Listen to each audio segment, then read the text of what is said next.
Special seniors for their dedication, leadership, and contributions to Eagan High School and the Wildcats boys soccer program. We take this opportunity to recognize their hard work and wish them a happy and memorable senior year. We'd also like to thank our Wildcat parents and families. You played an important role in our high school community.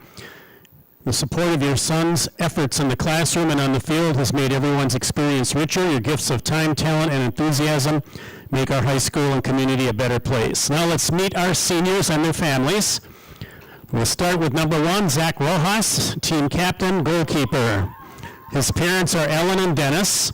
His favorite high school soccer memory is winning state and playing on the freshman team with all of his friends and on varsity today. His plans after high school are nursing and living life. Zach Rojas. Next, number 3, Luke Piper, outside back. Parents Brooke and Dan. His favorite high school soccer memory, watching our team win last year. Plans after high school, he plans to attend a 4-year college for business or engineering. Luke Piper. Next, Jonas Schifra, forward. His parents, Yedem Gazadik and Abraham Gentessa. His favorite high school soccer memory is pasta feeds with friends. After high school, he plans to become a pilot. Jonas Schifra. Next, Yohandi Linares Tona. His favorite high school soccer memory is playing 11 versus 11 at practice. His plans after high school are to attend Normandale Community College. Yohandi Linares Tona. Number 6, Mason Axelrod, defensive midfield. Parents Bree and Ben. His favorite high school soccer memory is playing volleyball at Owen's Pasta Feed. Plans after high school are to attend college and major in engineering or business, depending on the college. Mason Axelrod. Next is Hannon Axelrod. Left back is his position. His parents are Boris and Julie. Favorite high school soccer memory is a 4-3 win over Eastview his freshman year. His plans after high school are to study business and construction management. Hannon Axelrod. Next is Sid Chalapali. His parents, Santosh Kumar Chalapali and Radhika Chalapali.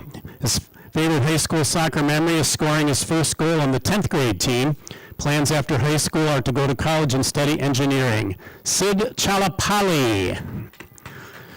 Next is Shreyas Andurthi, a wing. His parents, Sunitha Kotha. His favorite high school soccer memory, the defender in the first game of the season. Plans after high school, going to a 4-year college. Shreyas Andurthi. Next is Hiron Leon Fuentes, a defender. His parent, Emilio Leon. His favorite high school soccer memory, the pasta feeds and playing alongside my friends. Plans after high school are to attend trade school and learn welding. Hiron Leon Fuentes. Next is Eddie Katora, forward. His parents are Roberto and Roberta. Favorite high school soccer memory after winning state, going out to eat as a team. Plans after high school, committing for soccer and going into radiology. Eddie Kotora. Next, Owen Jontilla, a center attacking midfielder. His parents are Don and Rick. His favorite high school soccer memory, being able to play at US Bank Stadium. Plans after high school are to go to college and pursue a career in something he loves. Owen Jontilla. Next, Luis Vasquez, a defender. His parent, Eva Vasquez. His favorite high school soccer memory, scoring his first goal with the Eagan his sophomore year versus St. Thomas Academy. His plans after high school, work so he can build a house in Mexico for his mom. Luis Vasquez. Next, Sebastian Roa Negron. His parents, Nora Negron. His favorite high school soccer memory, my first game with the team. Plans after high school are to play soccer at a university. Sebastian Roa Negron. Next, John Tesdall, senior defender, in the center defender for the Wildcats. His parents are Amber and Seth. His favorite high school soccer memory, winning the state championship at US Bank Stadium last year. His plans after high school attend a four-year university and study business. John Tesdall. Next, we have Jorge Perez, his host family, Dan and Bethany Albing. His plans are aviation school in Spain post-graduation. Jorge Perez. And we have student manager Ethan Grandstrand. His parents are Jeremy and Julie. His favorite high school soccer memory is being part of the Eagan soccer team in many different ways. His plans after high school are to go to Dakota County Technical College for auto mechanics. Student manager Ethan Grandstrand. As our seniors and their families continue the journey toward graduation next June, let us thank them with a round of applause for the contributions they have made to Eagan High School and to the Eagan Wildcats boys soccer program. Good luck, seniors, in all your future endeavors. Congratulations to the Eagan Wildcats boys soccer class of 2026. You have so much to be proud of. Thank you all for helping us celebrate this special night.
South Suburban boys varsity matchup in Section 3 rivals, the Eastview Lightning and your Eagan Wildcats. My name is Skip Noon alongside Nathan Cron. Nathan, this is a big matchup not only in the conference but in the section as well. It's a big matchup for both of these teams. Both of them want to get a rival scalp on their wall, so to speak. I mean, to be able to say, we beat these guys, we beat those guys, as they head into the section seeding meetings. Both teams looking up perhaps at the Rosemount Irish at the top of the section and of the conference, but certainly a lot to do for both teams here tonight. Yeah, the Eagan Wildcats come in off a fairly impressive 1-1 draw on Saturday afternoon against the Minnetonka Skippers, where they were able to get that equalizing goal in the second half thanks to number 16, Eddie Katora. Great individual effort there. The Lightning, 7 wins, 5 draws, 1 loss, 18 goals they've scored, only 9 against. So a really nice defensive season thus far. They're sitting at 4th in the conference with 3 wins, 3 draws, and 1 loss. Eagan comes in 6 wins, 4 draws, and 2 losses. They've scored 24 goals with just 10 against. So could be another low-scoring defensive battle here. Eagan currently sitting 3rd in the South Suburban Conference with a 4-win, 1 draw, and 2-loss record. Number 1, Miles DeLeon. Wildcats still huddling up in front of their bench, as you can see. Their starters, Zach Rojas in goal as usual, Ben Colberry, Mason Axelrod, Hannon Axelrod, Graham Johnson, Zayan Oliat, Jackson Seehafer, Hyron Leon, Eddie Katora, Owen Gentilla, and John Tesdall.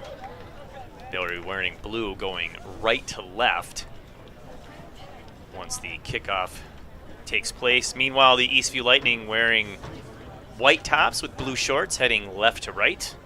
Miles DeLeon is the junior goalkeeper.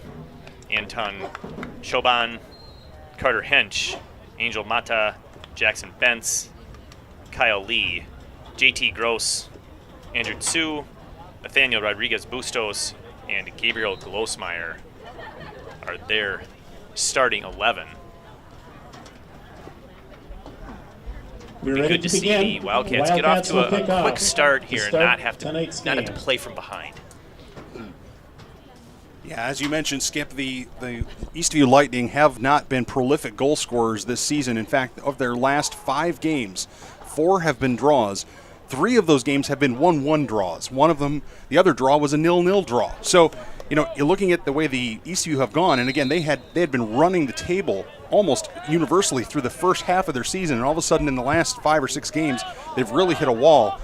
The Wildcats, if they score and score early, might have a real opportunity to put some real pressure on these Eastview Lightning. Tesdall with a long boot down the pitch. It ends up being a deep throw, and here's Axelrod to Axelrod. Play that one back to Leon. I made reference to it earlier. This is a rival game, Skip. Seehafer chips that one in, but no blue jerseys in there. But Seehafer does a nice job of getting in the way of that clear, unfortunately, right back to the Lightning. So here they come up the near side. Lee plays it deep. Not going to get it over the head of Tesdall very often. I think despite how low scoring this game might be, because neither team, you know, the Wildcats, despite having some goal scorers on their team, have not been recently prolific either. But I get a sense, Skip, that, and I think our viewers at home, wherever you're watching from, you definitely want to keep your eyes on this game, because with a rival game like this, anything can happen, and it's bound to get physical at some point. Katora picking the pocket, has possession, plays it across on the ground. That was Gentilla. Lost possession. Axelrod steps up nicely.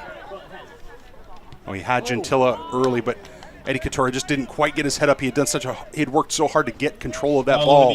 If he had somehow been able to get it to Gentilla maybe a second earlier, Gentilla would have really had some space and a chance to do something with it. But good early vibes for the Wildcats.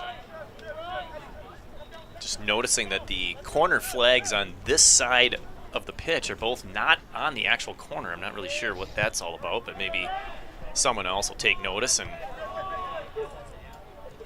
both Mason, Axelrod, and Johnson are there to win that one, and it's punched up towards Gentilla, flicked on by Katora. Katora heading in the general direction of Johnson. He brings it down now. Oliot plays it on the ground. Leon switches fields, again looking in Gentilla's general direction.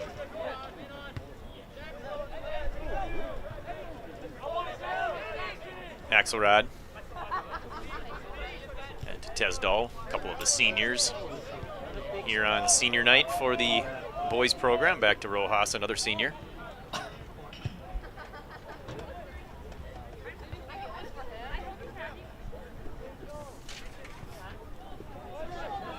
Lightning have it.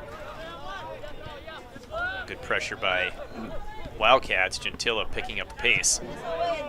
Nice tackle there, but it does go off of him last. It'll be a throw quickly by Gross. Oh, a nice chip forward. Too strong, but Rojas there to pick that one up. It'll be interesting to see, Skip, how Eastview comes into this game, understanding they've had some challenges scoring offensively.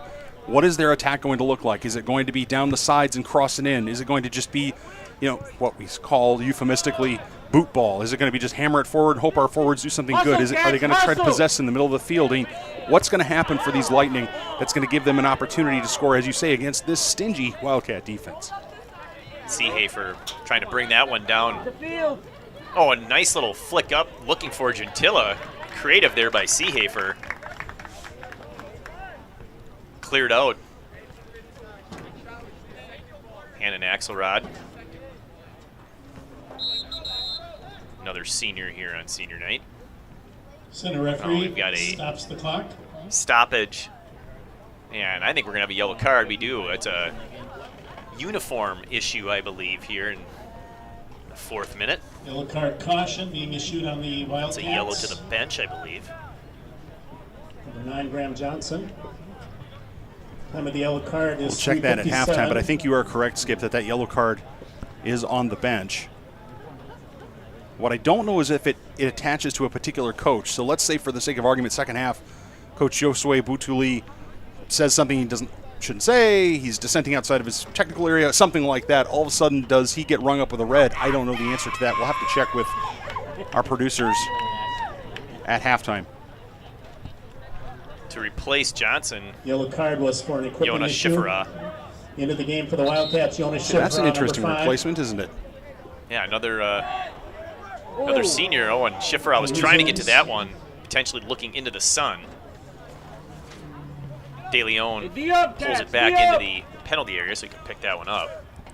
And the only reason I said it's curious is because Schifferah is something of a striker, a wing, but Johnson has generally been this season a midfielder for the Wildcats.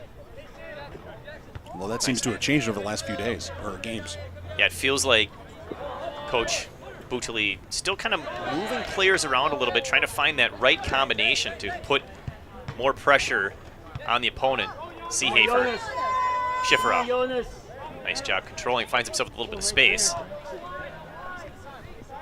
Oliot to the outside, and Gentilla.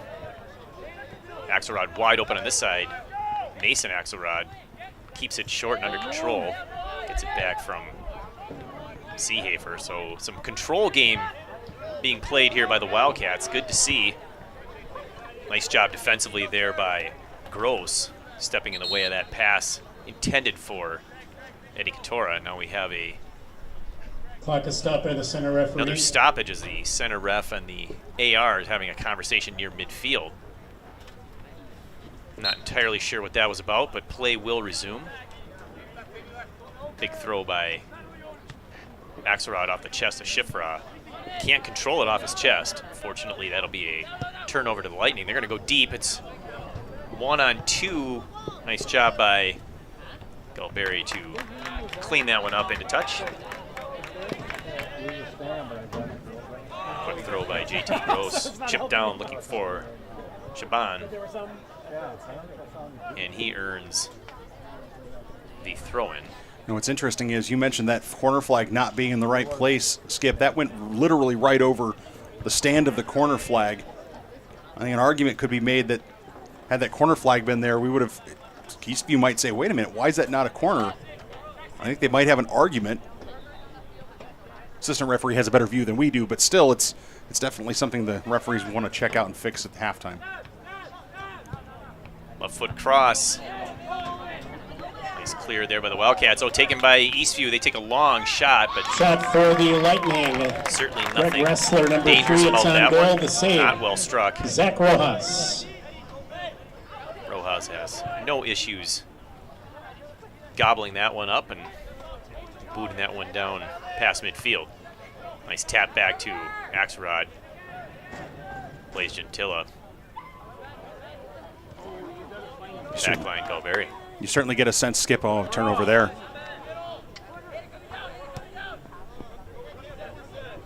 JT Gross. Mason Axelrod does a nice job deflecting that pass, but Oliat can't control. Now Lightning play it back. Oliat with some good pressure. Oh, forced the errant one. Gentilla up the middle looking for Schifferoth. Tried to split the defenders. Eastview recovered.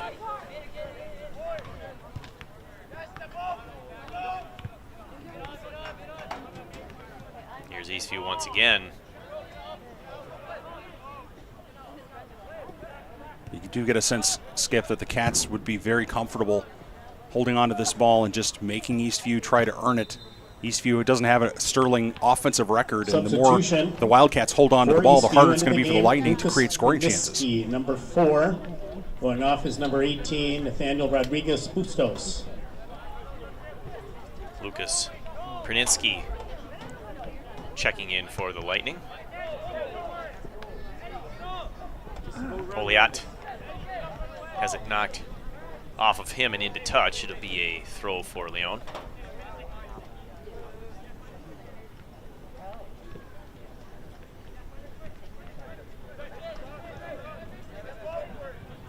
Calvary. 3-man game. Although switch fields over to Hannah Axelrod. Tough one to play out of the air with pressure coming. Finds a way to head it up to Seehafer, who brings it right back down. Oh, and he switched up everybody. Had there been a run going on the outside, that would have been a great ball. I think Seehafer, as his back, I was watching what he was doing. I think he out of the corner of his eye, he saw Gentilla, I think, take a step that direction, and he was trying to free his teammate. But as you say, Gentilla then checked back to play possession or maybe receive a pass to feed, and that time possession is turned over. It's too bad they weren't on the same page there, because it was a really nice ball, and it was a sneaky one. Katora works around a defender. It'll be a goal kick. Upcoming. But as I was saying, nobody really saw that ball coming, and I mean nobody, but had a Wildcat been moving, I think it would have caught the Lightning back line off guard. It would have been a really nice play.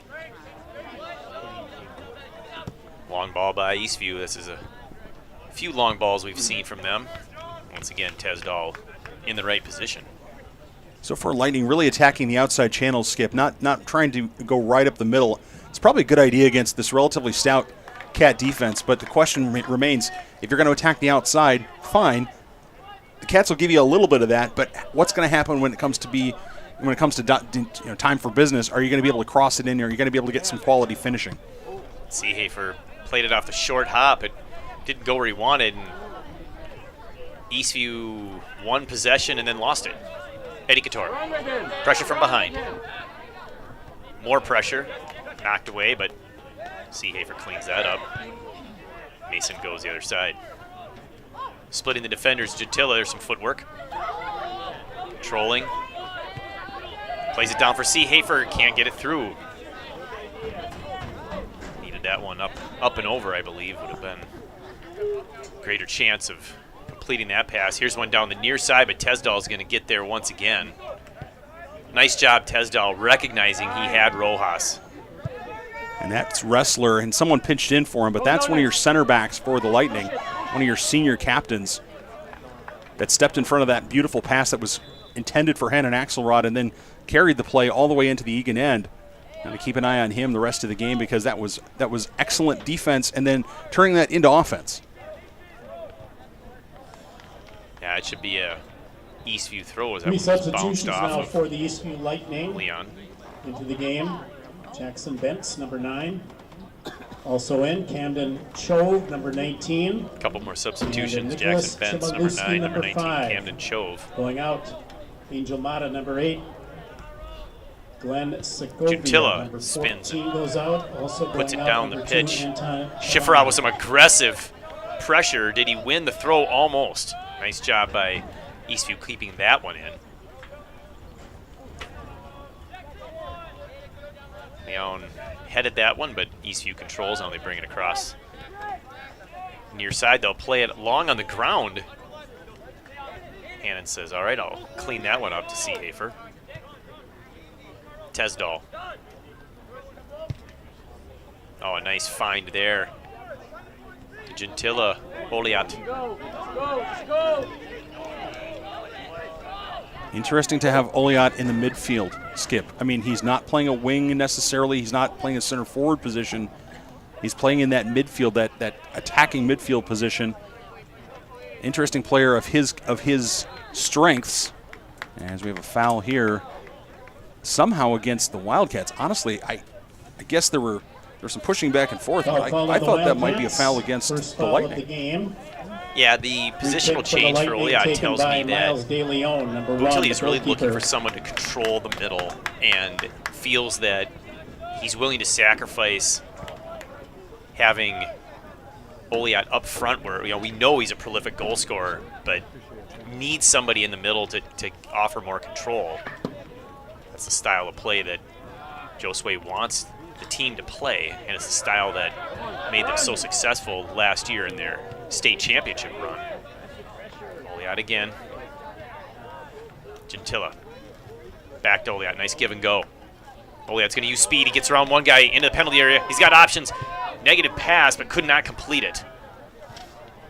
Needed his teammates to get open. They couldn't find a passing lane to get that one through. That opportunity goes begging. Almost forced a turnover in the penalty box there.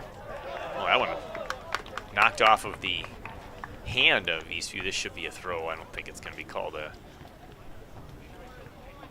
ball played with the hand. Schifra, Oliat. Gentilla.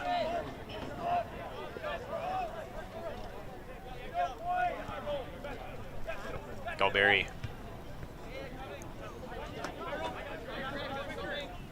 Hannon's got plenty of space, looking for a teammate off of Couture's boots. Healed back, but read perfectly by Axelrod. Seehafer will switch it back to Gentilla. Pokes it forward. Oliat, nice pass. Oliat's got Schiffer on front of him. Seehafer and Couture in the middle. Gentilla support, plays it across. No one on the far post. Goal kick for the Lightning. Cats playing pretty good soccer right now, Skip, but worried a little bit for them that they're not getting any type of offensive pressure to the net.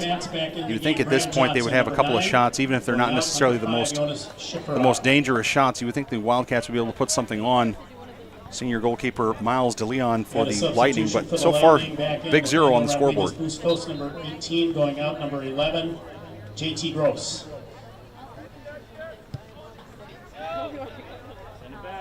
Goal kick. Won impressively by Axelrod. Lightning far side with control into midfield. And for Axelrod, that'll be a Tylenol moment, no question about that.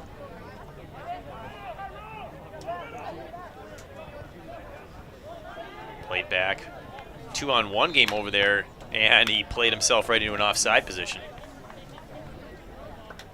That's the danger when you get down deep and then you play it back.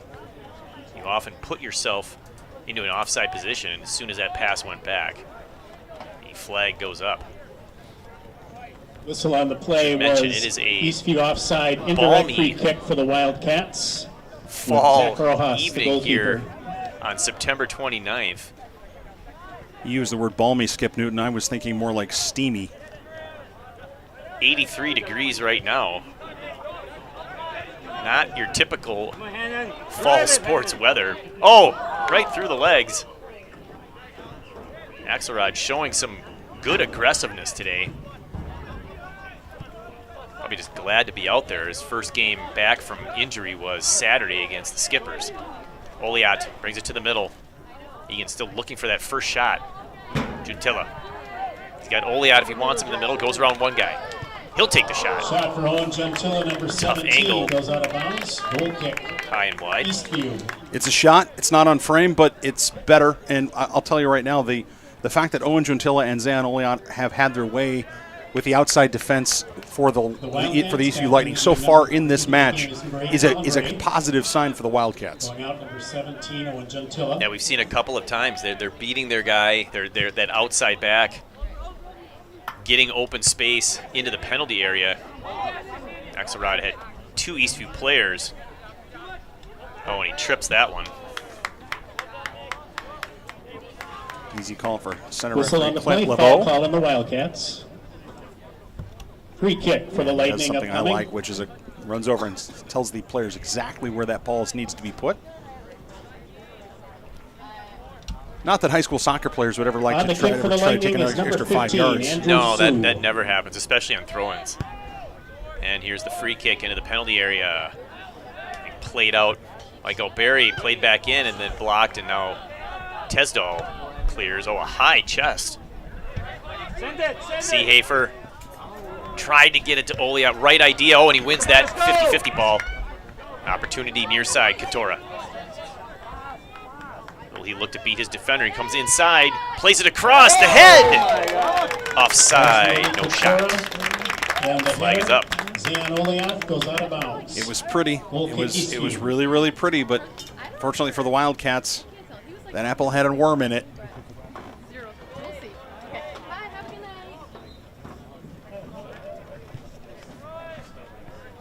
Short goal kick taken, plenty of space far side for the Lightning. Colin Bray checking in as you see him defending there. Galberry running this one down. I don't think he's going to be able to. He does get the throw. Some good pressure is now. Leon will take the throw.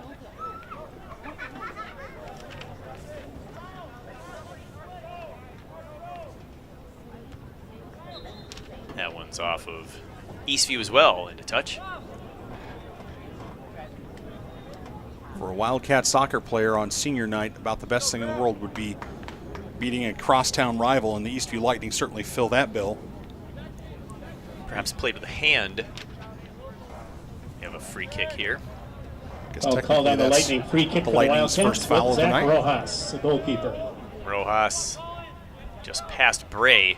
Now he's there, and he plays that one up. I don't think that went exactly where he wanted. But he's going to give chase.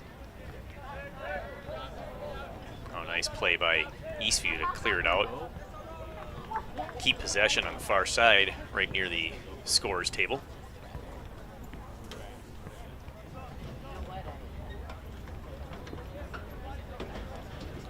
Coming up on the midway point of the first half, still 0-0. The overwhelming majority of play between the 20s, as they would say in a football game, in the middle third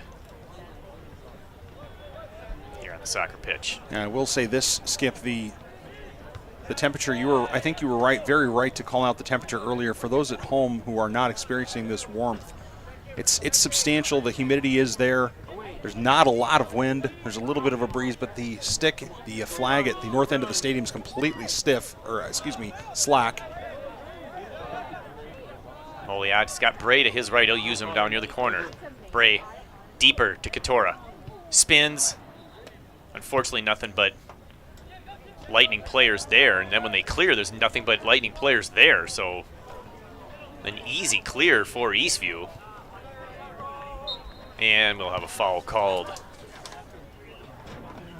after that one. That's the third on Eagan. Because now watch this. Miles DeLeon, the keeper for the Lightning, is going to come all the way out. He's 50 yards away from his goal. Now he's going to send this down. And I haven't seen too many soccer teams do this, Skip, where they have the keeper come this far out in this situation early in the 0-0 game. That's different. I haven't seen that a whole lot. Yeah, you'll see this when they're trying to get a late goal to tie. Axelrod winning a lot of loose balls, a lot of 50-50 balls here. Come on, run! Just go run! Johnson perhaps had delusions of grandeur as he saw the goalkeeper, De Leon, struggling to get back into his penalty area, but a wise decision to control and try to use his teammates as they were clearing out of the penalty area. Unfortunately, that pass goes across the goal line.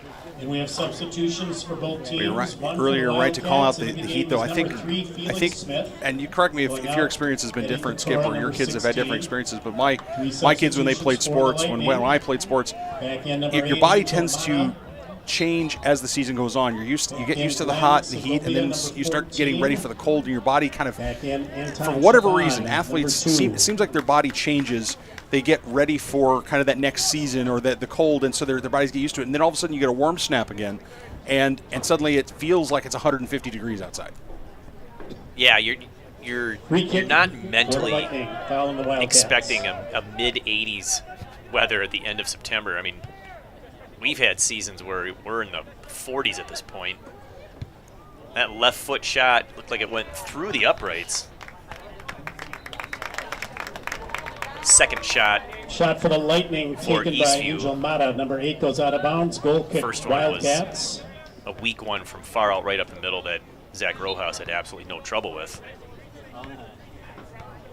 Rojas will take this Substitution for the Wildcats. corner after the substitution. Owen Gentilla, number 17, back in the game. Going out, Zayan Oliath, number 10. Oliat's going to get a breather. Gentilla checks For back Eastview, in. JT Gross, number 11, back in. Axelrod Going out, number 18, Camden battling. Chove. One throws a shoulder, goes down, comes back up, goes down again. And won the throw. A-plus effort there for Hannon Axelrod. Was a foul called, or is it that's just a throw? Interesting. Seehafer got a little fancy on that one, but tough from that position to really get that where you want it to go. I'm assuming he did not want it to go in a touch. Johnson pokes that one beautifully to Gentilla. Gentilla gets run up from behind. That's an easy call. Yeah, nothing in that as Vengal just lost his balance and Gentilla was dribbling the ball, went right up Gentilla's back, and nothing in it. No intent in that, just two players coming together. In the younger days of my son playing, he would argue that it was the other kid's fault because I was running there and he got in my way. Yes, yes. I'm not going to argue. That one's tipped by the defense. This is going to be a corner kick for the Wildcats. A little bit of a gift there. Eagan will take that present and hopefully do something well with it here. Their first corner coming from the near side. This will be Gentilla. Corner kick for the Wildcats. This will be their first of the game. As we start minute number 25. Kick is from the near side with number 17, Owen Gentilla. Is the dam about to break on excitement in this match? We're going to find out here momentarily. Plays it far post. No contact there for the Wildcats, and they can't win it in the box. Eastview clears. Hustle back! Hustle Looking back! to, and there's I believe what you would call a professional foul that's going to get a And the referee professional stops the yellow. clock. Foul on the Wildcats and a yellow card. Caution on the Wildcats. Absolutely. Leon is going to take that yellow card, and if I'm honest with you, I think he's perfectly fine with it. Yellow card caution is on the Wildcats. Number 12, Iron Second Leon. yellow card here for the Time Wildcats. First one was 24-35, replaced on the minute field number by 4, a Malachi bench Wendorf, yellow number 18. for a inappropriate, or not inappropriate, I should say incorrect uniform issue by Johnson that goes to the bench and not the player. This one's crossed in. Tesdall's there to clear that one right up the middle. Now Seehafer trying to get it up. That was Felix Smith. It was a sneaky good play that time by De Leon, the keeper for the Lightning. He, instead of hammering that down into the 16, into the penalty area, he actually went short with it, and there was a ton of space. Cats need to react to that a little bit. So it's played down the near touch, but into touch. not what was intended. Also into the game, you can see number 18, Kai Wendorf, giving Axelrod a much-needed rest. Seehafer with time controls, brings it to the middle. Finds Bray.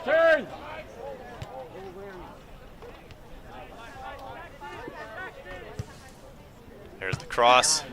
I stand corrected. It's Axelrod on the far side, so he just switched sides. Which makes sense, because Leon had the yellow and had to leave. Wendorf. Gentilla. Shielding. Johnson. Oh, played it through. Gentilla wasn't running towards the middle. Tesdall just picks that one calmly out of the air. Barry. That's lovely touch. That's lovely skill to pick that ball up out of the air and control it and settle it down with a couple of touches. The backside, outside part of his foot as well. Seehafer cuts in the middle. Finds Bray. Bray doesn't have the shooting lane, trying to get in the middle and get one. He's going to play it across. Johnson, we've seen him score from here. Goes off the football crossbar. Hey, good luck, good luck. Hey, nice passing, boy. Sneaky shot by Johnson. That was a good ball by Bray coming across. Dropped it right in front of Johnson. Johnson got that left foot on it. And you fancy him to score from there, as he's done it before. Yes, we've seen that a couple of games ago right here on Eagan TV.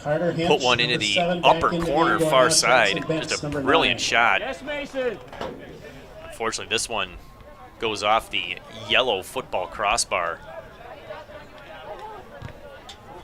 Second shot of the first half here for the Wildcats. 2 shots apiece. Hey, we're pressing. Eastview back line. Going to come near side. This is Wrestler.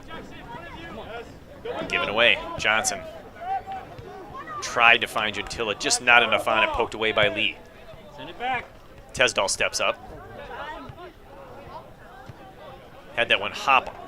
Funny, but fortunately went right to Bray, finds Johnson, chips it forward. Gentilla picks it out of the air, nicely done. Speed move, he's free, he's in. Beats the defender and scores! Owen Gentilla gets by the goalkeeper De Leon. And in the 28th minute, it is 1-0 Wildcats. Owen Gentilla making it look so easy, but it wasn't. How many defenders does he go blowing past, then beats the keeper, then just walks that ball right in? That is a huge goal for these Wildcats in a critical and crucial game. You see the referee talking to a couple of the Eastview Lightning players, maybe a little not quite understanding what they just saw. It was just what a great effort by Gentilla and a decisive effort. Wildcats going to goal, being direct to goal, seemed to be pretty good tonight. Yeah, that was just a great play by Gentilla, and it was like he got the momentum going, and it was just one defender, 2 defenders, goalkeeper, and the skill that it takes assisted by number 9, Graham Johnson, to continue to go by defenders at the speed he was going at, to maintain possession, and then the patience to not fire that shot but say, you know what, I think I can get by the goalkeeper here, and then it's just a tap, and that's exactly what he did. So Owen Gentilla, again, in the 28th minute with the goal for the Wildcats. The assist goes to number 9, Graham Johnson. Wildcats, big first goal here in the first half.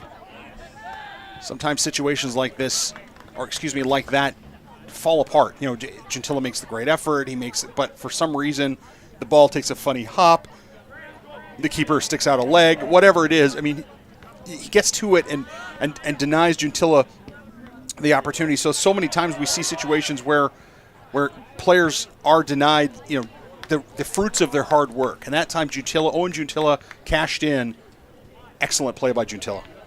Yeah, big part of winning a soccer match is finishing, and you work so hard to get in a position to take those shots, and then when you get there, if you don't finish, it's all for naught. And that was textbook finishing by Gentilla there.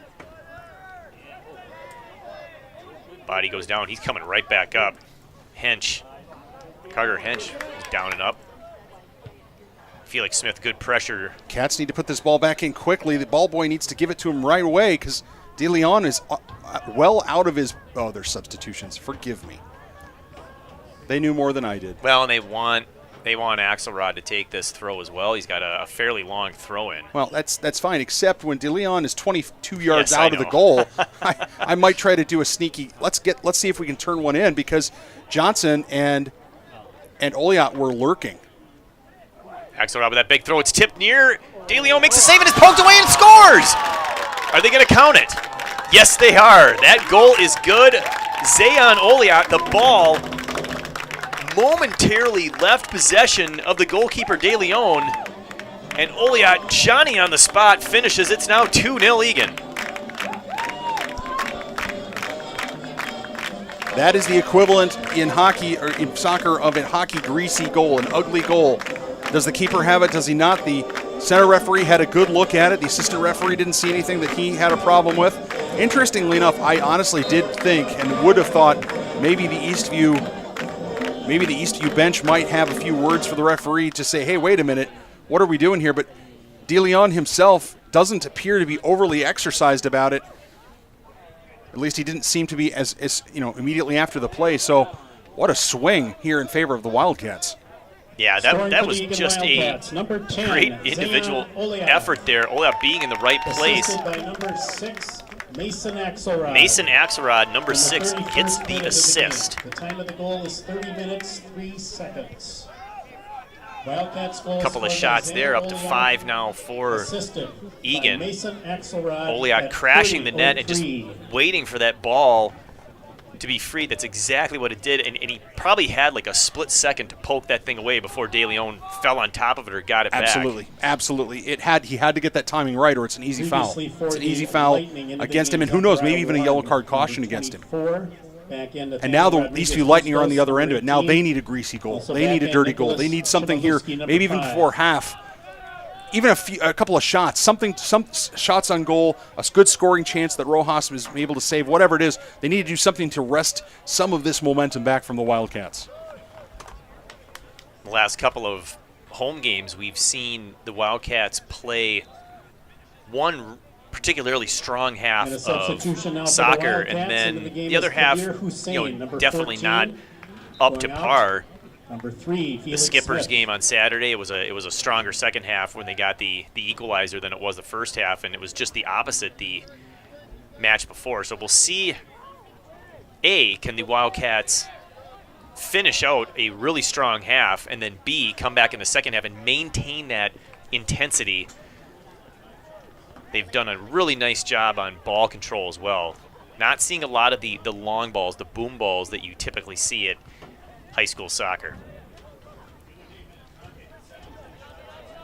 Well, the Cats have really put the Eastview Lightning in a real bind here, Skip. The Eastview Lightning in their last 5 games have scored a grand total of 3 goals. So the Lightning not necessarily lighting up the scoreboard. They're not out of it by any means. This game is far from decided, but the Wildcats still have a good position. The Lightning need to come up with something. They need. Earlier I was talking about how we're not sure what the Lightning are going to do to attack the Wildcats. How are they going to do it? What's their plan? I'm still not sure what their plan is yet. Yeah, they seem to be getting it into that midfield and playing long balls, and all of those long balls have either been played by the Wildcats back line or maybe they go into touch on their own, but nothing that's yielded a really good shot or a goal scoring opportunity. And we have to give the Lightning some love here, Skip. They only have 1 loss on the year. They have one. That's right. They have 1 loss on the year to Apple Valley. That's it. So regardless of, I don't care who you are at what level. If you've played most of, and again, this is the second to last regular season game for both of these teams. This is their second to last game of the regular season. And so if you go through an entire campaign and only lose once, yeah, you have some draws, and that's frustrating, but only losing once says something about your team, says something about who you are. And, there's no reason that these Eastview Lightning should be hanging their heads or doing anything but just buckling down and putting their noses to the grindstone. That one should be a Wildcat throw, and it is. Wendorf trying to get it up to Johnson, just a little short. Tesdall's going to come help out.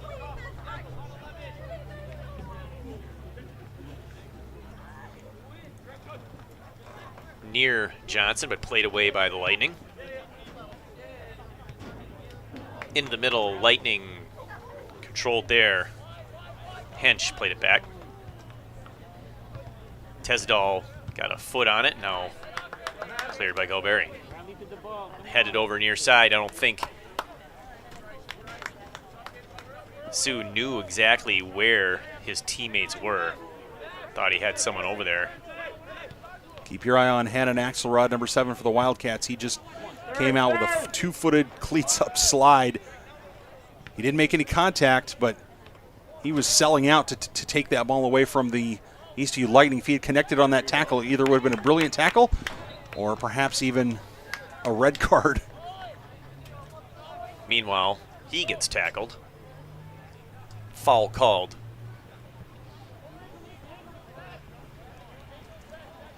We've had one yellow card already of what I would call a professional foul, a good foul by Leon to break up the scoring momentum of the Eastview Lightning. But I will guarantee you, Skip, take it to the bank, we will not have the rest of this game go forward without at least another yellow card. Guaranteed. It's going to get interesting, especially if it's either close or if it becomes a blowout. Tesdall putting this one long. Looked like it was wide of the goal, but he was not passing that. It was close. It was far too close. And credit to DeLeon for making sure that he had two hands on that. If he spills that, it could be 3-0. Bray gets the loose ball. Hussein can't control, but does get the throw. He'll leave this one for Hannon Axelrod. And Bray, Hussein, Johnson harassing De Leon, the goalkeeper. Wendorf moving into the middle. Seehafer on the far post. Throws that one in. This one's headed right up to Seehafer. Can drop it for Wendorf if he wants to. Maintains possession. Oh, and passes off. Axelrod could not adjust quick enough to that one. A missed opportunity there for the Wildcats.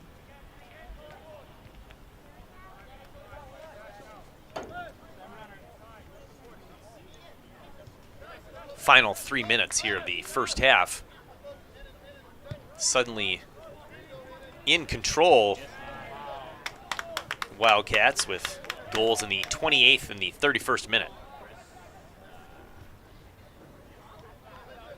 It's amazing how let's call it a 16-game season, how a 16-game season, Skip, can come down to the last couple of games to determine section seeding, conference seeding. Oh, it's played in nicely. Rojas beats the Lightning to that one. Yeah, a lot of good teams in this state, in this conference, and in the section.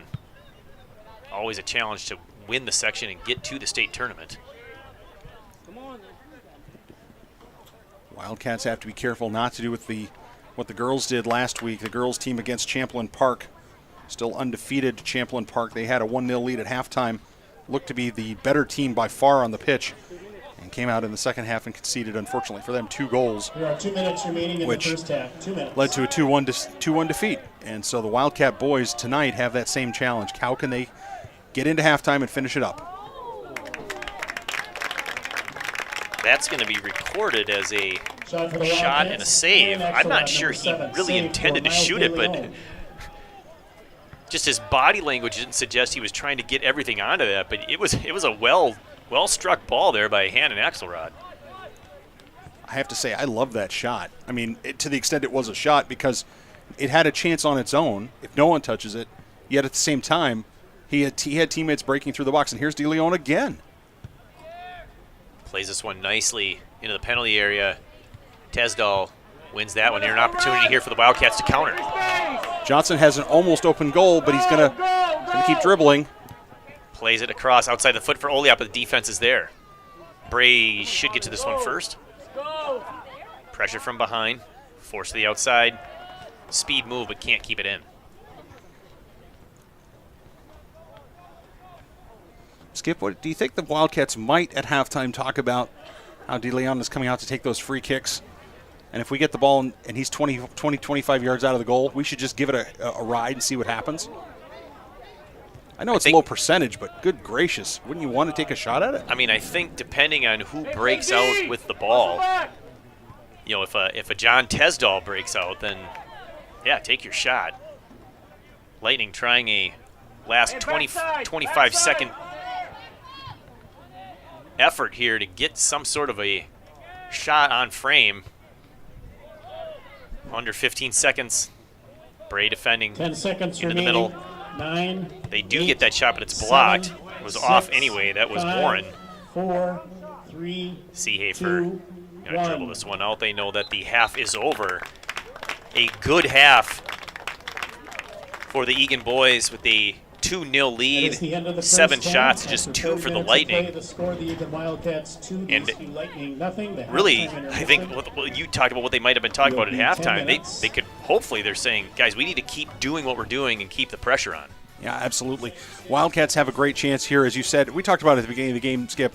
Great chance to make a 2 seed, improve their chances to get higher up in the standings. For the South Suburban Conference. Should Rosemount stumble maybe in the last couple of games, maybe there's a chance the Wildcats somehow climb over them for a 1 seed or the top spot. Going to be very, very difficult to do. Certainly, the Irish are an excellent team, but the Eastview Lightning still have a lot of work to do here tonight. There's no question that they're in this football game, this soccer game, I should say. Oh, you got me doing it. Football, soccer.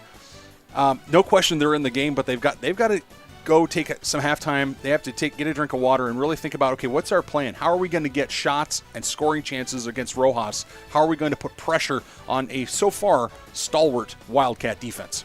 And we'll be back after that halftime break for the second half. For Nathan, I am Skip. You are watching the Eagan Wildcats with a 2-0 lead over the visiting Eastview Lightning. This is Wildcat Soccer on Eagan TV.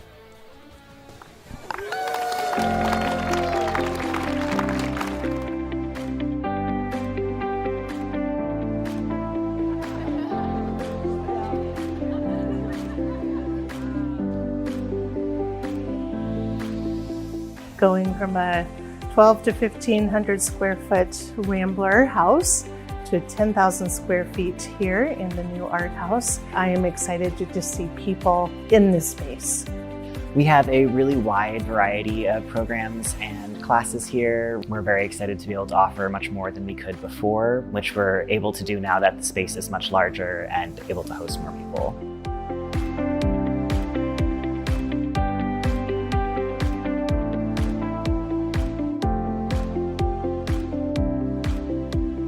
I'm most excited to have a space for everybody in the community, whether a budding artist or an artist who has taken classes before and learning to hone their skills. This really just is a spot where we want the community to come, feel welcomed, and enjoy an art experience while they're here.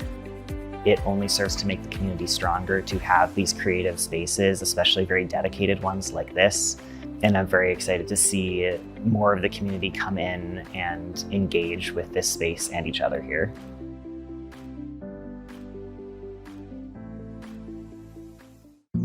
Jason, let's go see your room.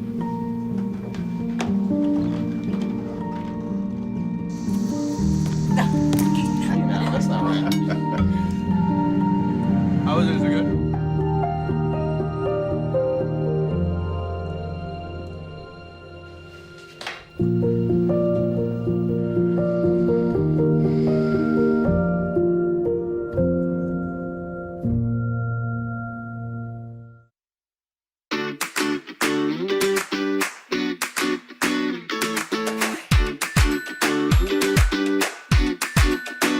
We were inspired to build a new indoor playground because the old one was getting over 20 years old and we just needed a new place for the community and families to be able to bring their kiddos.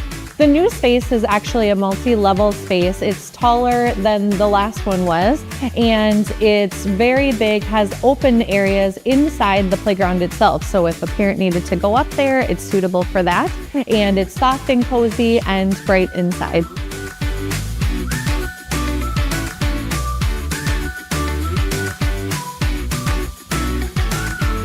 We do offer a special right now for the month of August and September. We're doing $5 Fridays, and that includes use of our gymnasium as well.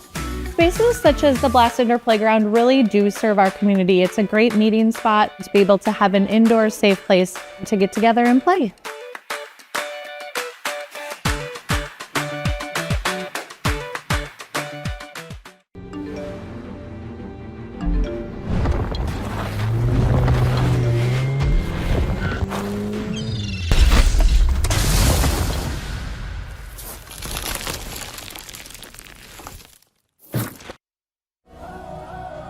Been a treat to see the interest in girls flag.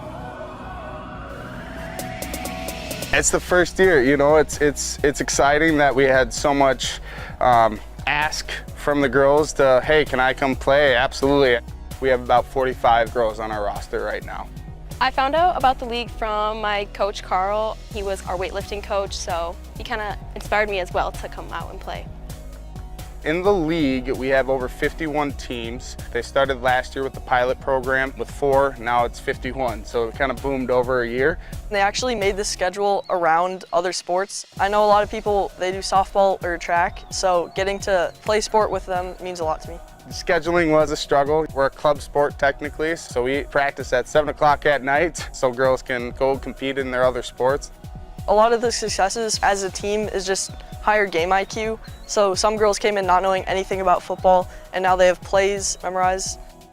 Going into today's game, I felt nervous because I knew some of my friends and my family members were coming.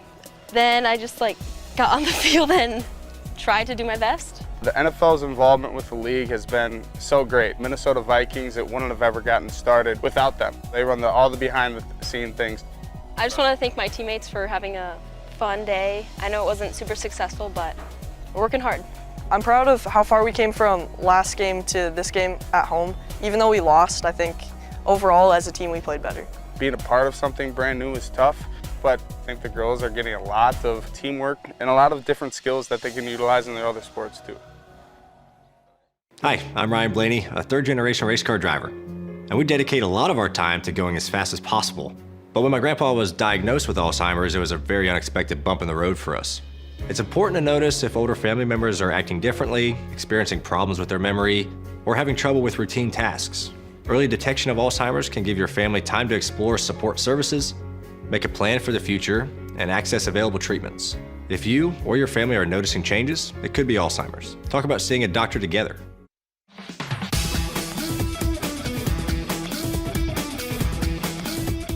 I'm Mike McGuire. I'm an Eagan homeowner, and I also happen to be the mayor. We are installing a new roof today, and we decided to go with solar shingles to generate some solar energy for the house and offset some of our electricity costs.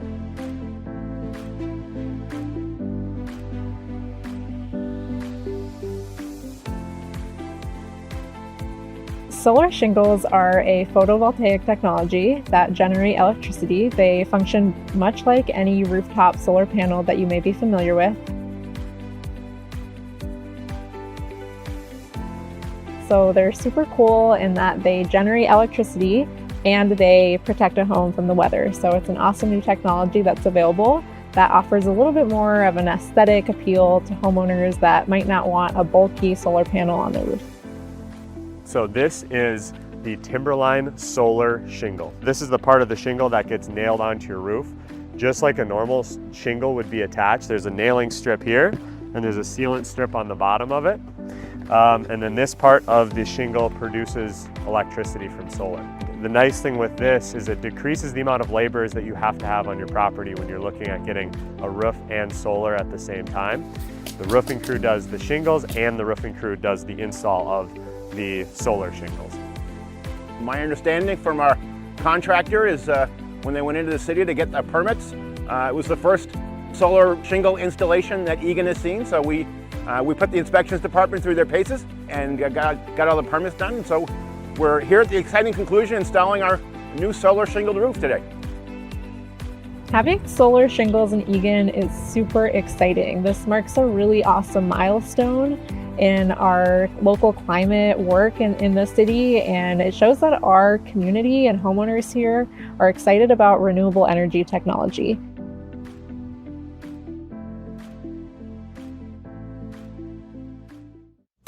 Emma, did you hear?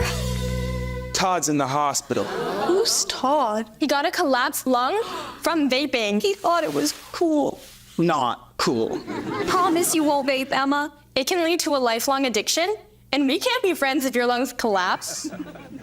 Bogus. Wacky sitcom teens aren't the best people to talk to your kid about vaping. Hey, you got a minute? You are. Start the conversation with your child about vaping today.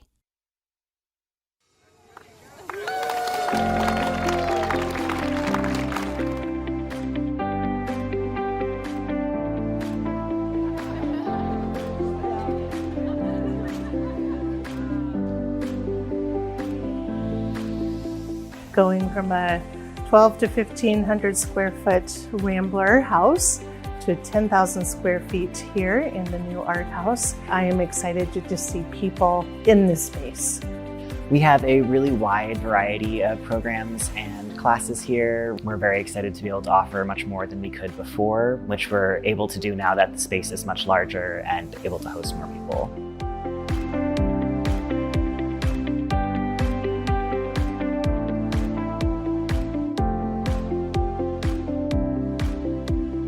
I'm most excited to have a space for everybody in the community, whether a budding artist or an artist who has taken classes before and learning to hone their skills. This really just is a spot where we want the community to come, feel welcomed, and enjoy an art experience while they're here. It only serves to make the community stronger to have these creative spaces, especially very dedicated ones like this. And I'm very excited to see more of the community come in and engage with this space and each other here.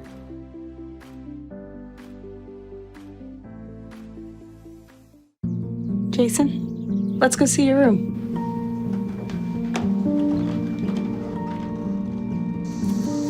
No, that's not right. How is it good?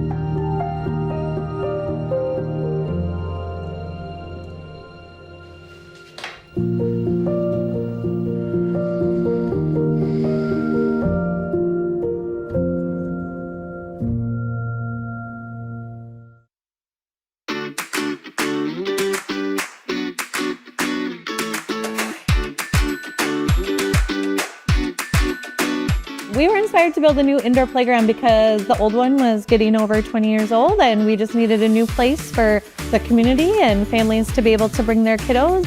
The new space is actually a multi-level space. It's taller than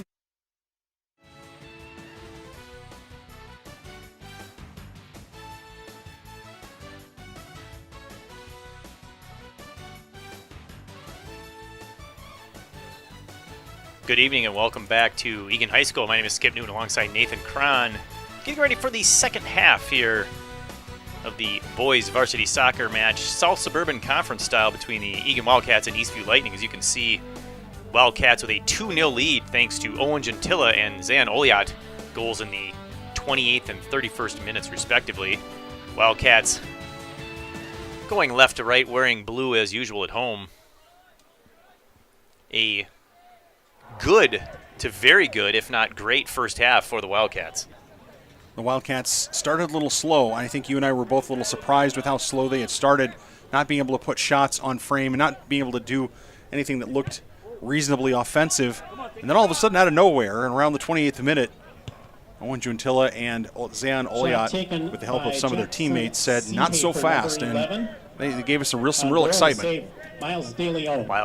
Wildcats came out really looking to focus at controlling the ball more, not as many long balls played as we've seen maybe earlier in matches this season, and I would say positive results. They are controlling play, outshot the Lightning 7-2 in the first half, have their first shot already in the first minute here in the second half. We'll see if that continues for Eagan. Of course, with a 2-0 lead, they just need to continue to shut down Eastview. Oh, opportunity there. Heel flick doesn't find its target by Gentilla. Played into the middle by the Lightning. Outside, Tesdall defending, can't get there first. And the middle opportunity, left foot shot, that one's blocked. Hey, good D, Cass, good D! Gentilla misconnected with Eddie Katora.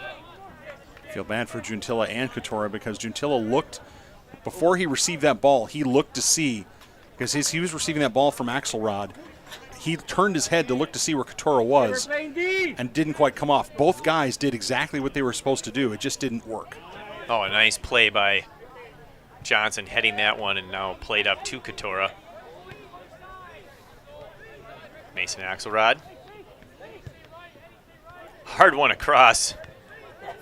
Zayan Oliat plucked that one out of the air. Seehafer. There's that control that we saw in the first half. Kevin Katora looking for Eddie.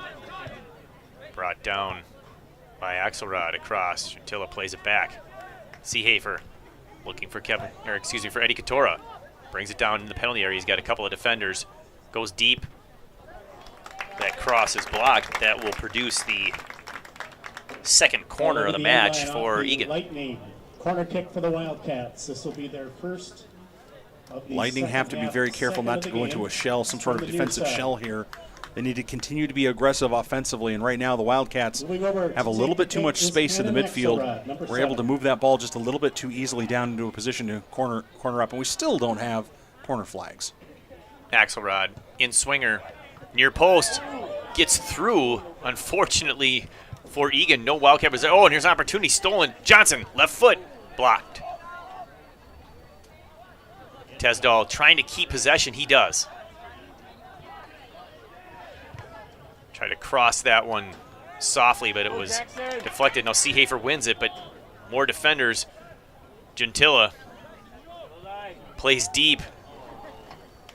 A quick move, unfortunately, just a little strong off the boot and into touch. Cats starting the second half the way they ended the first half. Really in control of this match so far, but again, the Eastview Lightning, you can't sleep on a team that's only lost once this season, Skip, despite their offensive woes. These guys have the ability to climb right back into this game and certainly can do that. It's just a 2-goal lead. But it'll be interesting to see what kind of character and flavor we get from the Eastview Lightning over the next handful of minutes as they try to create some offense. So far on offense, it's been all vanilla for the Lightning. Oliat.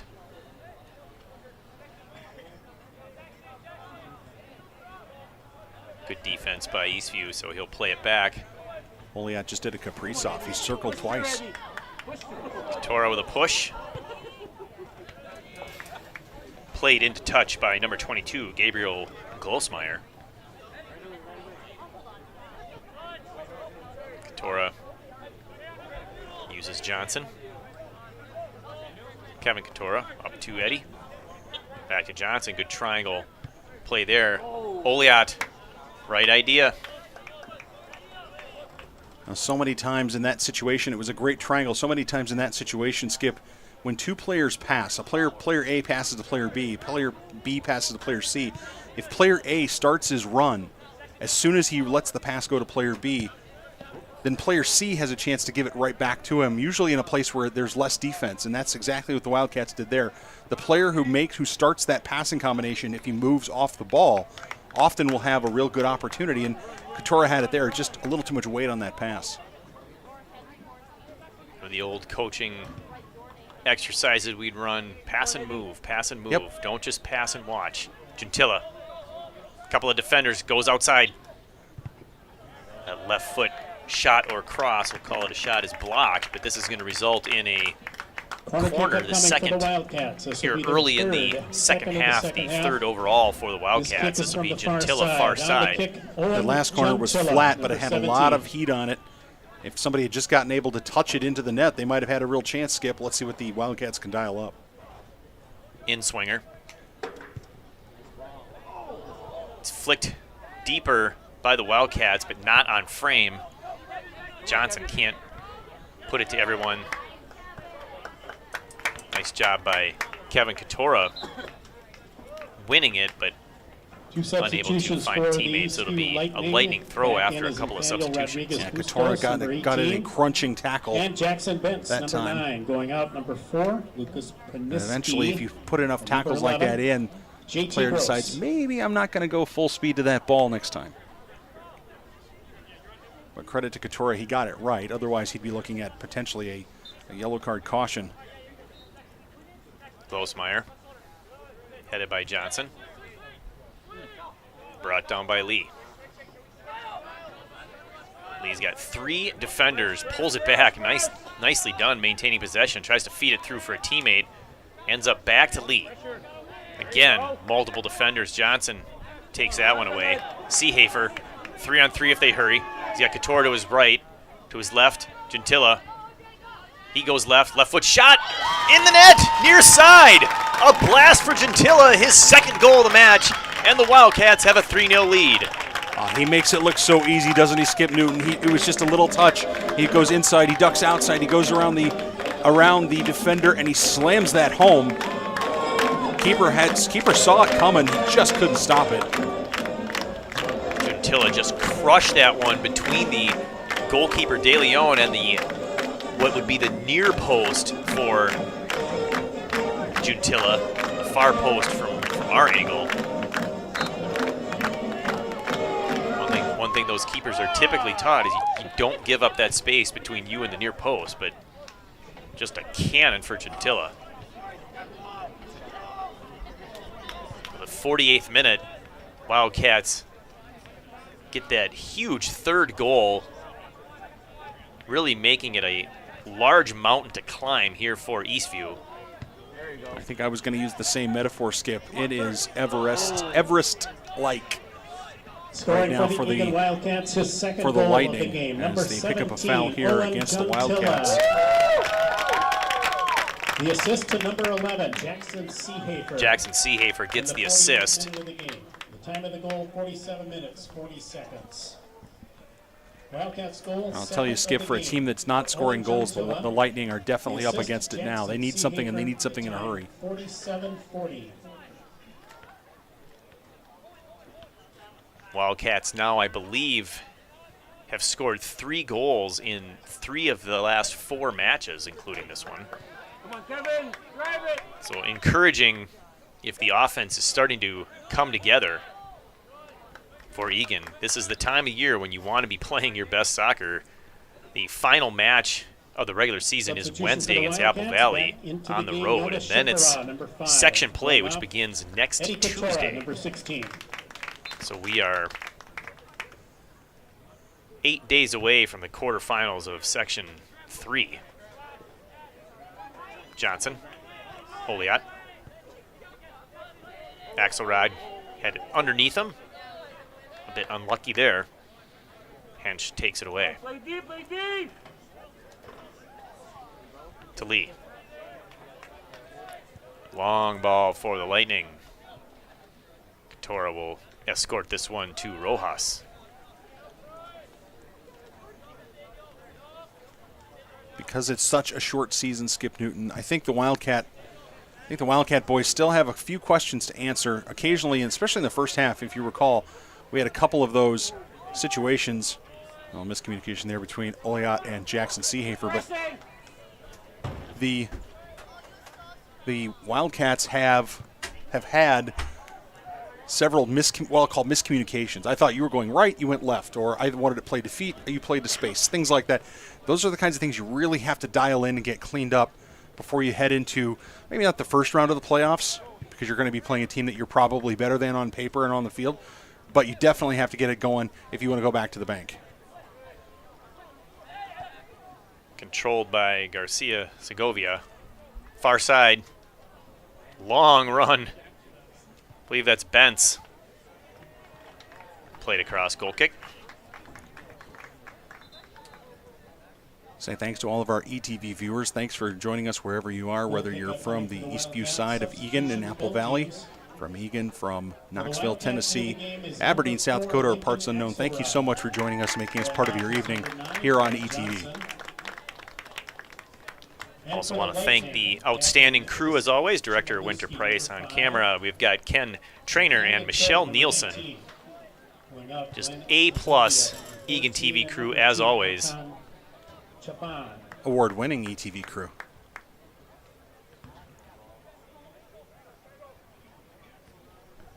Lightning at midfield. Checking in number 4, Lincoln Axelrod. So the Axelrod family reunion on the pitch. Now, what would be interesting is if they came out for warm-ups all wearing giant Coke bottle glasses with mullets, like the Hanson brothers. That would be pretty cool. I think they should do that for warm-ups one of these days.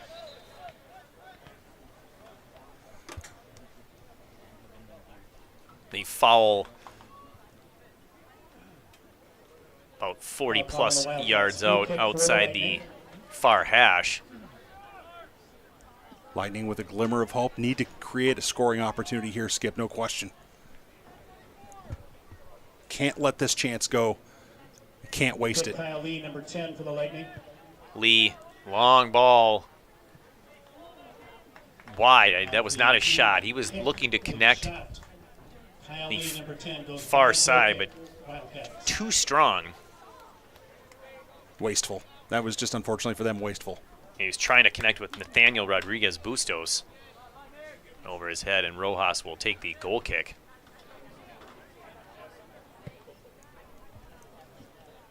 And if this result holds, the Lightning will be winless since September 10th when they beat Shakopee. That'll be 6 games in a row without a win. Kevin Katora has plenty of time. Gentilla has it knocked off his boot. Lincoln Axelrod in there to help.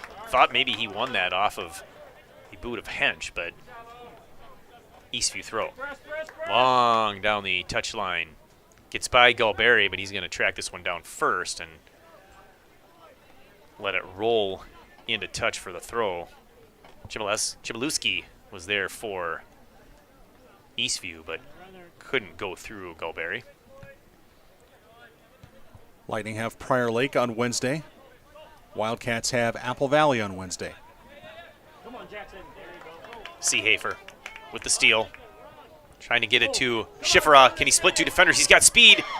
He gets there. Gentilla looking for the hat trick. The long shot punched just wide. That was a brilliant pass, a brilliant shot, and a brilliant save, Skip Newton. That ball was absolutely laser-like. DeLeon did a great job punching that ball away. He concedes the corner, but he doesn't concede the goal. Gentilla about 1 foot away from his hat trick goal there. As it is, he'll take the corner. Owen Gentilla, number 17 on the kick. Plays it in. Wildcats unable to touch that one. Good defensive positioning there for Lightning.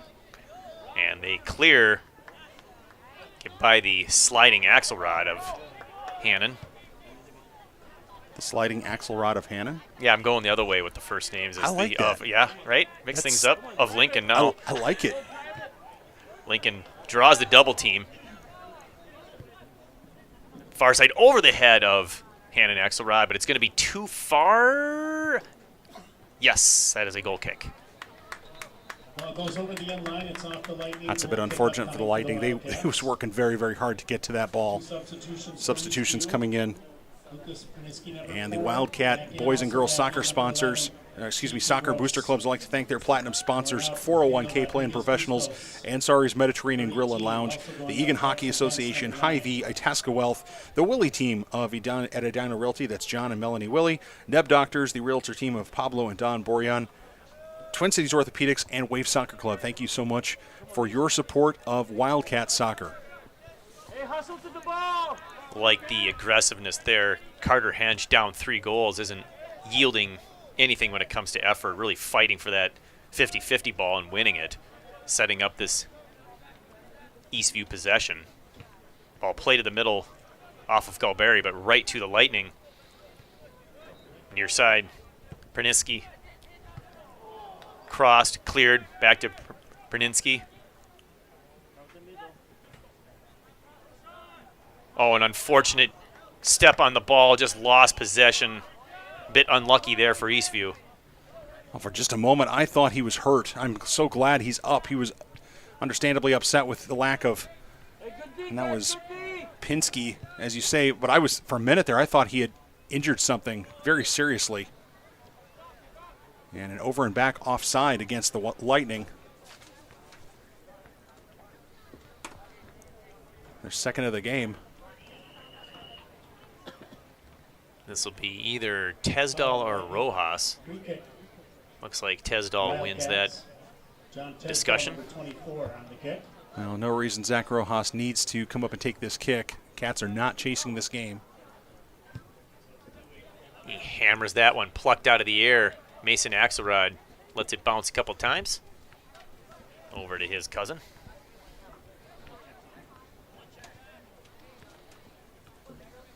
Seehafer harassing, getting it back to Hannon Axelrod. And he clipped the heel, called for the foul. I think Hannon was trying to make the argument that he actually didn't touch him and he tripped over either the turf or the ball. You can make that argument.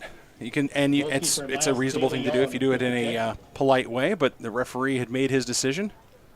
As I am sometimes fond of mentioning in my house dealing with my kids, this is not a discussion, this is a decision. I know, I'm not going to win Father of the Year, I get that, but never hurts to try if you're trying to get the authority to change its mind or her mind or his mind. Just not going to happen on that one.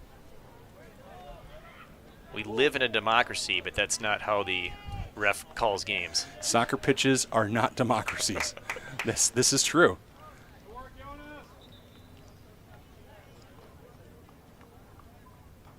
Two substitutions for the Wildcats. More substitutions coming in for both teams. Colin Bray checking in for the Wildcats. Number 18. As well as number 18, Kai Wendorf. Seehafer, number 11, also going out, number 7, Hannon Axelrod. Hannon Axelrod and Jackson Seehafer are going to get a rest. Once again, still warm down on that turf field, 81 degrees. Lots of players holding their sides, hands on hips. The classic I'm hot and I'm tired pose.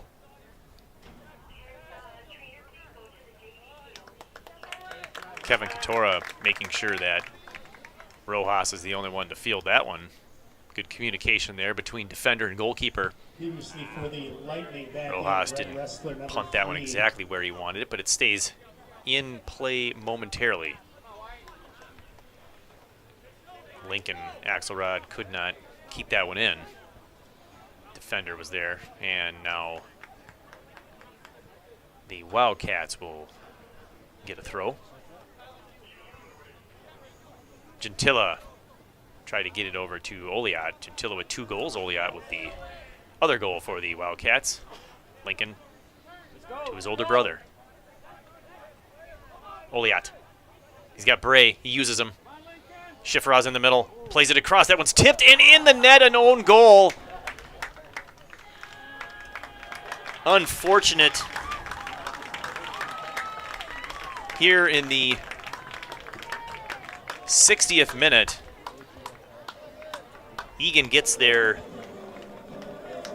4th goal, a dominant lead, and just happens to every defender. You get your foot to stop the cross, and unfortunately for him, he hit it perfectly to put it just under the crossbar.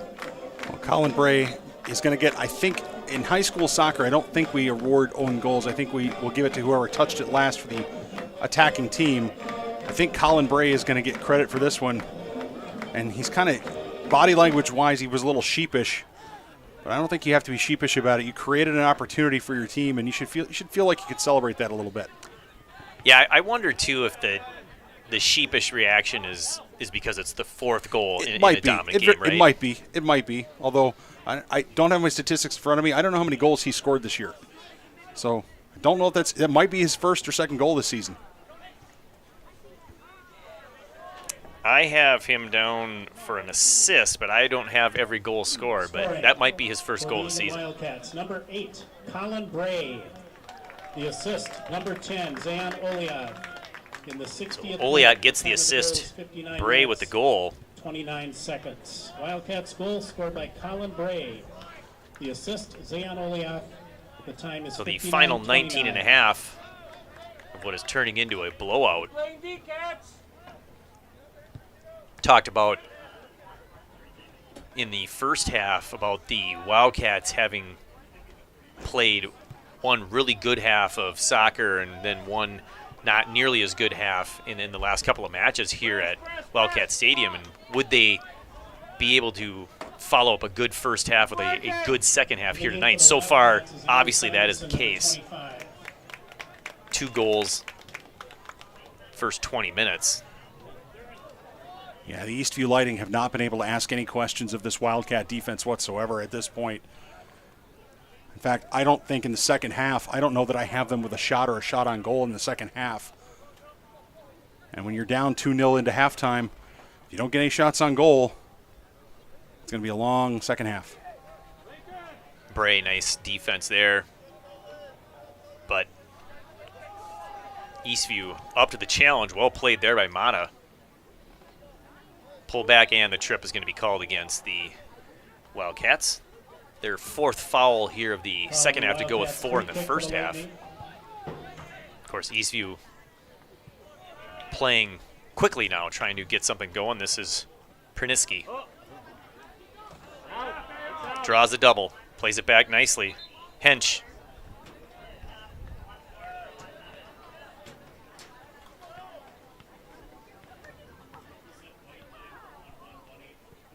Into touch, and we've got a couple of substitutions for both teams now.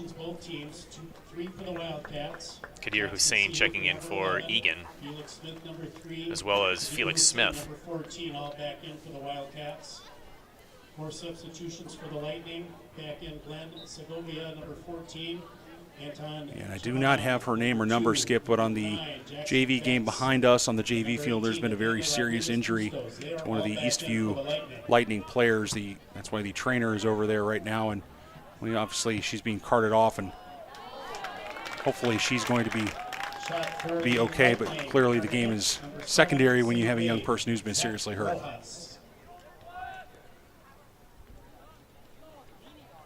Yeah, I see the cart leaving behind us now. I wouldn't be surprised if we have an ambulance rolling, but we'll see. We'll see. It looks like it might be a head injury, but it's unclear at this point. Everything kind of takes second spot. I mean, all these kids have parents, and all these kids have futures, and when kids are hurt, seriously hurt, it's always a matter of major gravity. That's the now ninth foul there on the Wildcats. They've been called for a foul now 9 times. 9 times? 9 times. Long ball by Tezdal. Oh, played nicely in the back line there by Sue, but stolen. Shifra with Hussein. Has to play it back. He's got Smith. Good check back defense, but this is Shifra again playing it back. Shifra's got to go to goal with that, Skip. He has an opportunity to put the moves on and make something happen. He's just got to be more aggressive there. Smith outside for Bray. Seehafer. Back before, what we did miss live on the field was Eastview's best shot of the match, and it wasn't even close. That thing was headed for the upper corner. It was a nice save by Zach Rojas.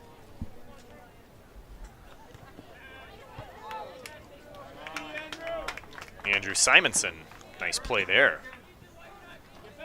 2 substitutions for Eastview. So teams could be clearing benches the final 15 minutes of a 4-0 contest.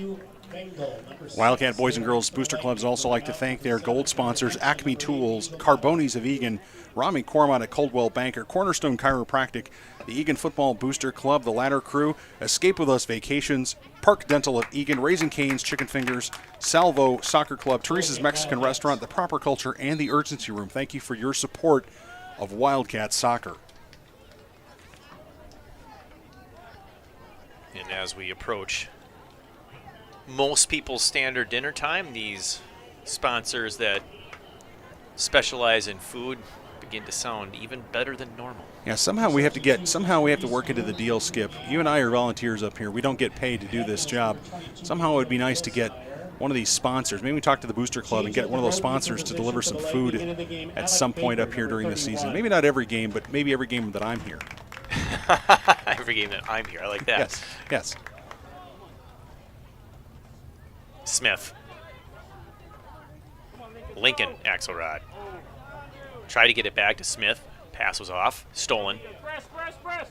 Nice job by Lincoln getting back in. This is Seehafer. He's going to go all the way back to Rojas. Of course, the Wildcats killing time here. Nice control by Schifferah. Harassed there by the Lightning, but Seehafer finds Bray in the far side. He's got Smith inside. Goes down the far touch. Good defense there, and I think they're calling a foul on the Eastview Lightning. I think they're going to say that he was holding Bray's jersey. I think that's what's going on. It looked like the referee was tugging on his jersey as he ran over towards that end of the pitch. And did we get a goalkeeper change for Lightning? I think we did. I missed it. I believe they do have a new goalkeeper in as well. So Miles De Leon taking the rest of the evening off. Schifferah trying to pull that one down. New keeper for the Eastview Lightning, number 31, Alex Baker.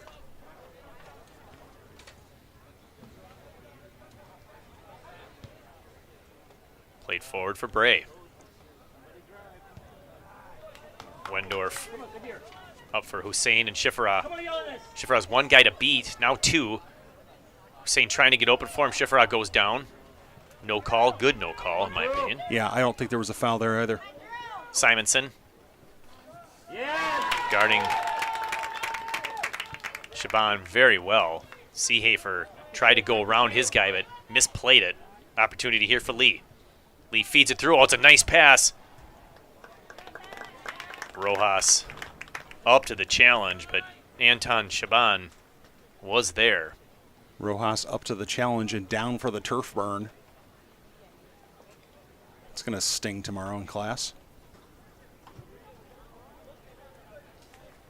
Bounces over Hussein and now played up high into the sky. Smith.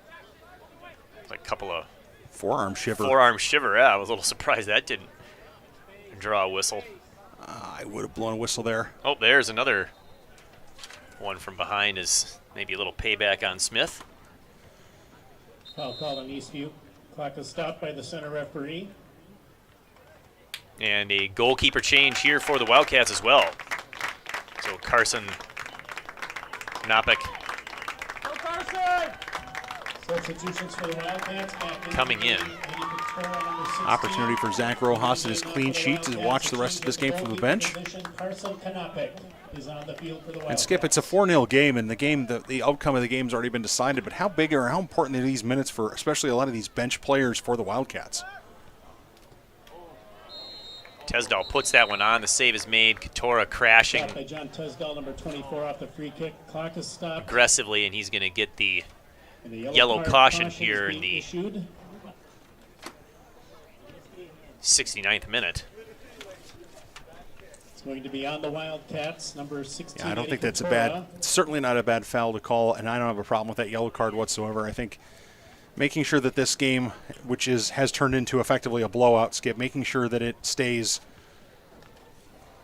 relatively calm and under control is the responsibility of the center referee, and I think he's doing a good job at that.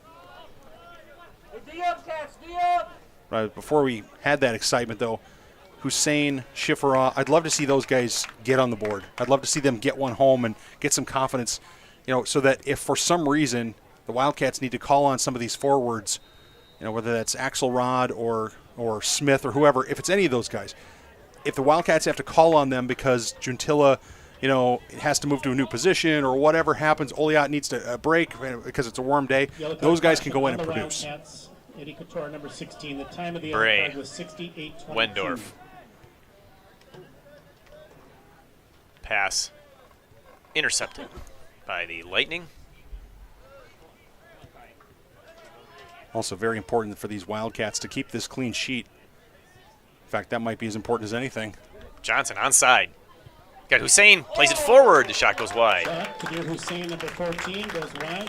Yeah, I think part of the issue that I've seen when Schifra and Hussein are out there together, they get opportunities, but sometimes they feel like they're too close together. Like they need better spacing so that they allow themselves an opportunity to pass to space and come on it. We're so used to seeing that done so well between Oliot and Gentilla, and last year with Knoll as well and Sondag. I mean, you just got spoiled by it. It was constant. Yeah, like to your point, if they can get one or two more of those guys to step up and become a threat, that makes a team that much more dangerous. As again, they try to get back to the state tournament. Called on the Lightning, free kick for the Wildcats. Getting goals, I think any soccer coach will tell you, Skip, getting goals from people you don't expect is huge. Tesdal lays this one in, looking for Hussein. Headed out nicely by Eastview. Seehafer lobs it back in for Johnson. Eastview's there as well. And Graham Johnson doing a good job in a 4-0 game, not sticking his head in there trying to get that ball, just letting Eastview get a good clearance, setting up the throw.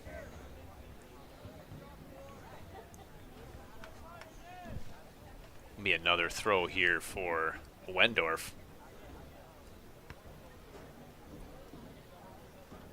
I'll remind everybody, this is just game one of the doubleheader.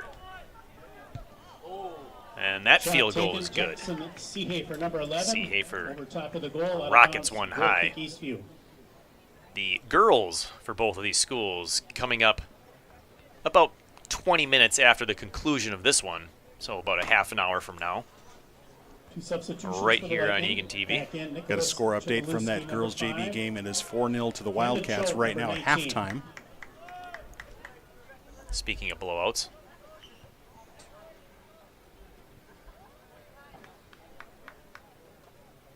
Just not a lot of creativity out there for the Lightning tonight. Just nothing working for them. And some good fortune certainly for the Wildcats, but I think we've seen this year the Wildcats have got some quality. Maybe not quite as much quality as they had last season, but they've still got plenty of quality. Nice ball in. Hussein was well defended, but creative pass there. Nice job by Baker coming off his line to shut that one down.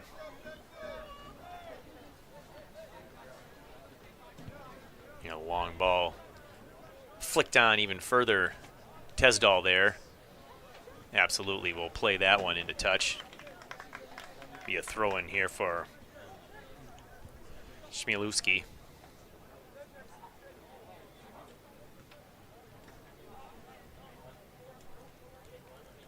Long throw in the box. Over the head of one defender. Now headed out. Smith can't get it. Dribbled in, but knocked away from Perninsky. Come on, drive it! Smith. Looking for Hussein. Played out by Galosmeyer. You mentioned the second half of that doubleheader. Is this result certainly now a foregone conclusion? The girls for Eastview, the girls for the Wildcats, for the Eagan Wildcats, both teams also looking for section seating bragging rights as well as a conference win or two. Simonson, nice step up, pulls back to keep it in, spins, gets by, finds Smith. Simonson again, and just got by him. Unlucky there. Andrew Simonson, I didn't know your game. I did not know that you could do that with a soccer ball. That was really nice to see. Sane over to Smith. Back to Bray. Tried to chip it in. That one's blocked right off the head, of JT Gross. That one stings a titch. Kevin Katora plays that one across. Flicked back over near side by Johnson, looking for Hussein. That one's in a touch. We'll check on Gross. It looks like he's all right. He says he's okay, but at the same time, everyone kind of stops playing when a player of either team gets hit in the head like that. And wouldn't be afraid to say to the referee, hey, let's blow a whistle there and make sure he's okay anyway, even if it's going to be a drop ball. Katora near the emergency vehicles, you can hear them. Simonson gets it back from Tesdall.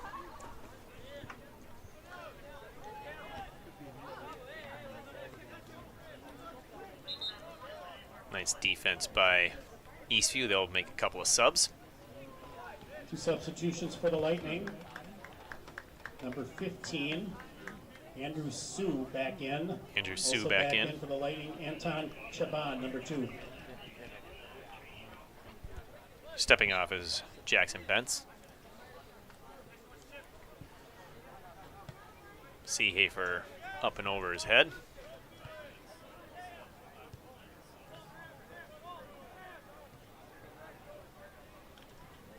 Lightning controls. Oh, a nice steal. Wendorf tried to get it to Johnson, but it was knocked into touch. It'll be a Eagan throw.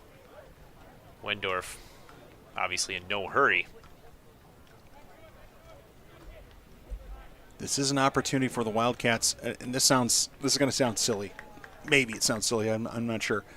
In a section final game where you have you are nursing a 1-goal lead, it pays to take time to make throw-ins. It pays to take time to do things on the pitch, like you see there. One of the Wildcats giving it up, giving Tesdall a chance to come forward. That's an example of what the Wildcats, frankly, should be practicing right now. Burning this clock, milking this clock down, doing things that they're not time wasting, but doing things to stretch this game out so that they can get it done quickly and minimize the number of touches the other team gets. Yeah, to your point, in a 1-goal game, in a elimination game, that becomes vital. I mean, if you can do the little things that are legal that end up just taking a little bit more time, it makes all the difference. And one of the big ones is on those throw-ins, having somebody else that isn't right there take the throw. I mean, for those of you that were watching the game this Saturday against Minnetonka, they had a throw-in specialist that could really, really throw the ball. I mean, it was to midfield, and he basically took all of them. But, that takes time for him to run over and take the throw if it's not right in front of him. And a long ball played by Smith. Tough one there to connect straight on with Hussein. Baker will roll that one out. Final 3 minutes of action here in a big win for the Wildcats on senior night. Opportunity for some players that don't usually see the pitch to get out there now and show them what they've got.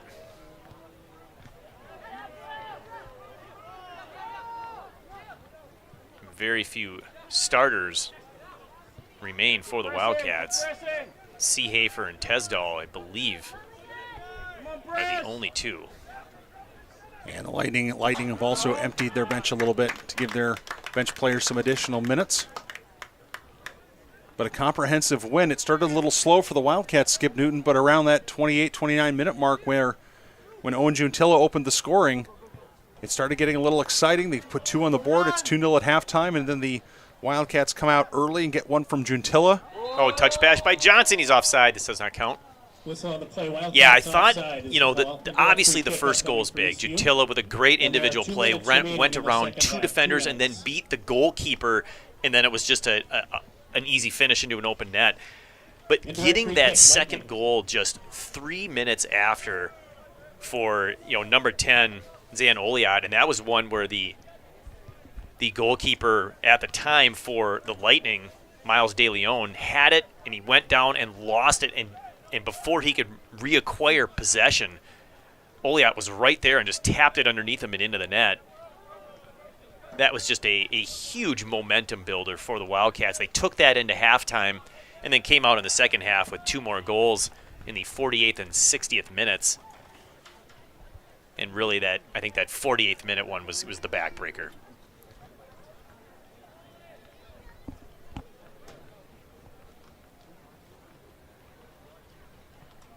Lightning will try to regroup, I should say, on Wednesday against the Prior Lake Lakers. Remaining in the second half. Wildcats will be in action on Wednesday at Apple Valley. This is our last broadcast of this regular season broadcast, skip of the season.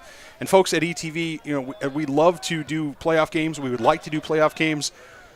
Unfortunately, the Minnesota State High School League has some rules and some deals and contracts and things like that in play, and so we're not sure what that's going to look like. So this could be our last broadcast of the season, Skip. It's been a good season. I've enjoyed being here with you, and thanks for all that you do. Absolutely, and right back at you. It's a lot of fun, and a big thanks again to the outstanding Eagan TV crew that we get every single game. Today, Director Winter Price, on the camera, Ken Trainer and Michelle Nielsen. As always, doing an excellent job as we wrap up the final 10 seconds of a big 4-0 victory for the Wildcats. Owen Gentilla with a couple of goals, Zayan Oliat as well, and then Colin Bray with the last one. And that is the final score as the home portion of the regular season has now concluded for the boys, a big 4-0 win. The Wildcats did, we've had a chance to talk a little bit about it. They started a little slow. They came into the game, though. They got done what they had to get done. I think the Wildcats will use this last game against Apple Valley to, again, kind of get tuned up for playoffs, treat it like a playoff game, practice some of the things that you normally would do in a playoff game, a single elimination game, and then, let things fall where they may, and hopefully maybe get a 2 seed in the section behind Rosemount. Probably is what they're looking at for the Eastview Lightning. I don't know. I mean, it could be anywhere. Again, they only have 2 losses on the season, so you could argue maybe they should be a 3 seed, but they might. Who knows? They could be a 4 or 5 seed. Yeah, it'll be interesting to see how that plays out.